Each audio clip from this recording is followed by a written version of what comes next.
जितना काम करेगा बंदा उतने ही कर रहा है, ज्यादा नहीं कर रहा है, क्योंकि ज्यादा करेगा तो नुकसान होगा, कम करेगा तो भी नुकसान होगा। तो हमें क्या करना है, उसको कांस्टेंट कर देना है तुम्हें, ताकि तुम्हारा काम प्रॉपर चले, आपको पता भी रहे कि बस इतने ही करना है।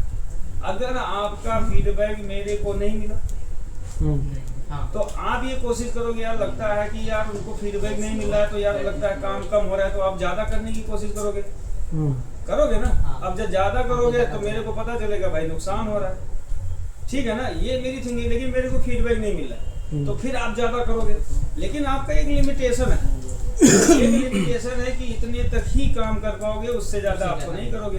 तो जब आप पूरी कोशिश करोगे ना, जान लगाओगे कि अपने यहाँ तक मैं आउटपुट को मेंटेन करूँ ताकि ये हमारा काम बराबर हो जाए, लेकिन फीडबैक आपको गलत जा रहा है, मतलब फीडबैक गलत जाने का मतलब मैं आपको गप कम दे रहा हूँ कि नहीं अभी काम मेंटेन नहीं हुआ, तो आप ज्यादा बढ़ा रहे हो ताकत, फिर मैं बोल रहा हूँ नहीं यार अभी नहीं मेंटेन, फिर आप ताकत लगा रहे हो कि नहीं हम इसको मेंटेन करें। तो प्रॉब्लम ना हमारे में है ना तुम्हारे में, प्रॉब्लम बीच में है, यानी फीडबैक हमको गलत मिल रहा है। तो उसी तरह रेफरेंस जो होता है, रेफरेंस का काम होता है कि जो प्राइमरी में 6805 लगी है उसको ये अपडेट देना कि आउटपुट आपका प्रॉपर है, आउटपुट आपका कम है क्या है, उसका पूरा इंफॉर्मेशन किसको दिया जाता है, प्राइमरी में लगे हुए आईसी को, क्योंकि वही स्विचिंग करा के तुम्हारे आउटपुट को मेंटेन करो, वही तो मेंटेन करेगी भाई, जितना स्विचिंग करेगी उतना आउटपुट आपको मिलेगा। अब गलत फीडबैक अगर मिलेगा तो गलत स्विचिंग करेगी। तो रेफरेंस का मतलब है आउटपुट को मेंटेन कर देना। लेकिन यहाँ पे अब रेफरेंस भी कई तरीके से यूज किया जाता है, कहीं कहीं चार्जर को कट ऑफ के लिए यूज किया जाता है, कहीं कहीं उसको आउटपुट के फीडबैक के लिए यूज किया जाता है, वो तो सर्किट के ऊपर डिपेंड करता है कि वो कैसे यूज कर रहा है। अब जैसे आप लोकल ईवी चार्जर पढ़ोगे तो इसमें जो TL431 लगी होती है वो क्या करती है, तुम्हारे आउटपुट का फीडबैक ना देके वो एक एसएमपीएस का फीडबैक देती है कि एसएमपीएस काम कर रहा है। तब आईसी क्या करेगी, अपने ड्यूटी साइकिल को फिक्स करेगी कि इतनी अगर स्पीड से मैं स्विचिंग करूँगा तो मेरा आउटपुट मेंटेन है, समझे।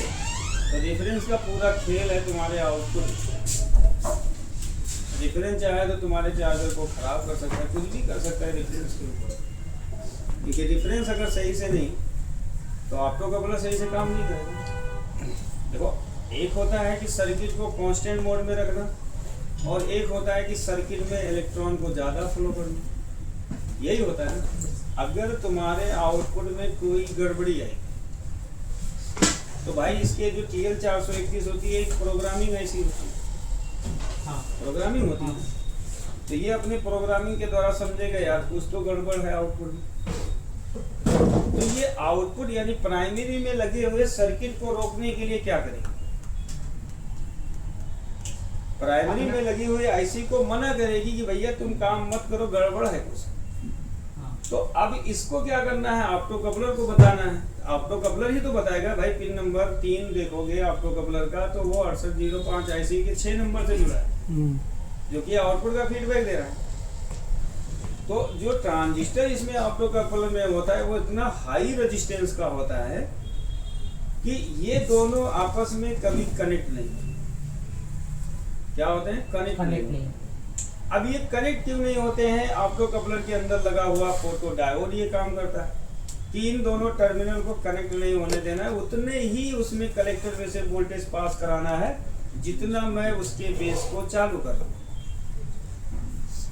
समझ में आया। तो अगर मान लेते हैं कि रेफरेंस में गड़बड़ी आएगी तो TL431 क्या करेगा, कैथोड को एनोड से कनेक्ट करेगा। तो एनोड होता है ग्राउंड, तो कैथोड एनोड कनेक्ट हुआ तो करंट ज्यादा डिस्चार्ज होने लगेगा, वोल्टेज का फ्लो तेज हुआ, ऑप्टो कपलर ज्यादा रोशनी दिया, बेस उसका ज्यादा चालू हुआ, उसने वोल्टेज ज्यादा दिया, आईसी समझ गई कुछ गड़बड़ है, आईसी ने अपने PWM को शट डाउन मारा, यानी चार्जर वहीं पे हो गया बंद, समझे। तो रेफरेंस होता है वो सब कार्ड में जो लगा हुआ है वहाँ 2 रजिस्टर लगा, कहाँ कार्ड में लगा, दिखाओ कौन से कार्ड में लगा। अबे तुम तेल दिए एक्सियम चार्जर चोरी करो, एक्सियम में 2 कहाँ लगा हुआ है, TL431 2 लगा है, एक एसएमपीएस का लगा है। अभी मारेंगे, तुमने मेरे को छेड़ा ना, हम तुमको छेड़ेगा। ये सब नहा धो के आ रहे हो, हम तो नहाए नहीं यार। फिर भाई ये गलत बात है ना, या तो मेरे को बोल देते कि आप भी नहा लो सर। तो देखो बाल बाल मार एकदम फंकी संजय दत्त बन के आए हैं, वो वाला वास्तव वाला। ये माई देख, एक तोला। 1 तोला 50 तोला सर। 50 तोला। ठीक है, इसको सेव ना करें। सेव कर दीजिए सर। अरे छोड़ो, बहुत सर्दी हो रही है, बना है नहीं बोलना पड़ता है मेरे को। ये आपको देखो। बनाओगे। नहीं बोलते हुए बनाओ ना तो बच्चों को ज्यादा समझ में आता है। अब ऐसे बना के ऐसे दे दो तो वो कहते हैं आधा ज्यादा तो समझे भी नहीं आ रहा। Welcome to note. तो मेरा बैग में पानी हो गया। देखो जी कहा तुम कौन, हाँ, तुम कहाँ से आए? चलो देखो सौरभ जोशी, सौरभ भाई का थोड़ा काम तेज कम है, कोई नहीं, धीरे धीरे इसकी पकड़ेगा बंदा, ये भी पकड़ेगा ना। तो कल लिए है सर। देखो एक्सियूम चार्जर में, एक्सियूम देखो पढ़ा नहीं रहे भाई, इसका कुछ डाउट है उसको क्लियर करें। चार्जर के 2 मॉडल, क्या है? 2 मॉडल।